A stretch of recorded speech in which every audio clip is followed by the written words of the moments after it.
look at the Word of God, and then you look at modern Christianity. Do you see a discrepancy? Some of us don't want to see the discrepancy. We want to tell ourselves, no, it's similar. It's a similar vibe between the book of Acts and what we have now. We come up with elaborate doctrinal excuses for why we're impotent as a church. Why our prayers seem to hit a tin roof. The Word of God is timeless and it is eternal. It defines what Christianity is meant to be. Our God is not altering. Our God is not evolving. He does not change. He does not lie. There is no shadow of turning in him. He is rock-like. Our God has not moved. It's us that have moved. We have moved and we've lost sight of the rock. You build upon anything else, it will fail you when the winds and the rains come and beat against your house. The Irish elk. The Irish elk is officially classified as extinct. It's sort of hard to give an accurate understanding of how big this animal is. At the top of its brow, it's about 10 feet tall. On top of its 10-foot tall head, it had a rack of antlers that spanned 12 feet in width. 12 feet! That's bigger than Goliath, just on top of his head. Yet it went up 5 more feet. 15 feet of massiveness. What I'm looking at here is something that I would liken to true Christianity.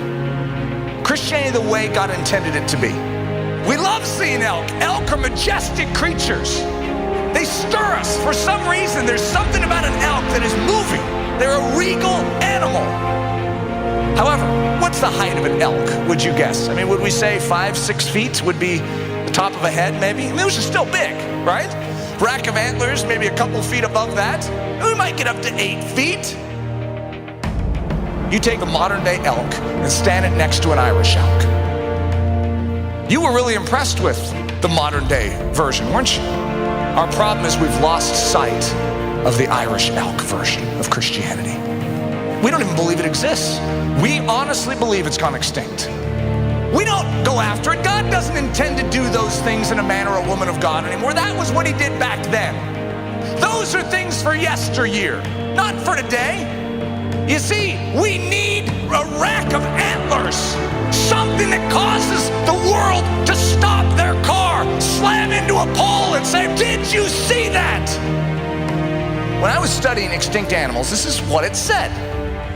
Despite being officially classified as extinct, sightings are still reported.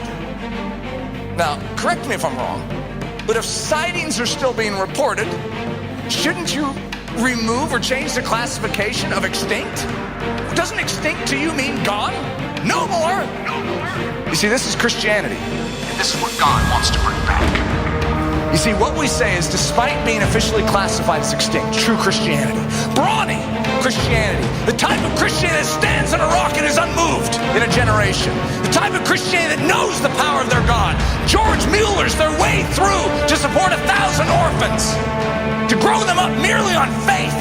It's extraordinary pictures that have been exemplified throughout Christianity. C.T. Studd going at the age of 52 with dying body, goes into the heart of Africa, untamed Africa, where cannibals live, lives there 20 years and turns Africa on its head. Who are these men? They were Irish elk. Let's behold Majesty again, fall flat on our face, recognize our uncleanness and the uncleanness of the system around us, and allow our God to clothe us in his blood. Allow our God to cleanse us with his blood. Allow our God to regenerate us, to set our feet upon a rock, to make us tributes to his glory. They may not believe that the stature of a true man or a woman of God can grow 10 feet at the brow. They may not believe that the rack of glory that we are to carry as Christians spans 12 feet in width and another 4 or 5 feet above our heads. They may not believe it, but we believe. Awake, awake. Put on strength, O arm of the Lord. Awake as in the ancient days, in the generations of old, as in the generations previous to us. We know who you are, God. We believe. We have not forsaken you. We know that you do not slumber. We know you are waiting for a generation to rise up with faith, childlike confidence that you are exactly who you say you are. And when you say it in your word, you cannot lie. And when our God promises, we can take it to the bank.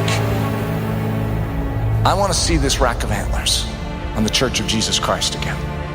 And I want your lives to declare to the heavenlies what God can and will do through lives wholly submitted to Him. And may this generation see what elk are supposed to look like.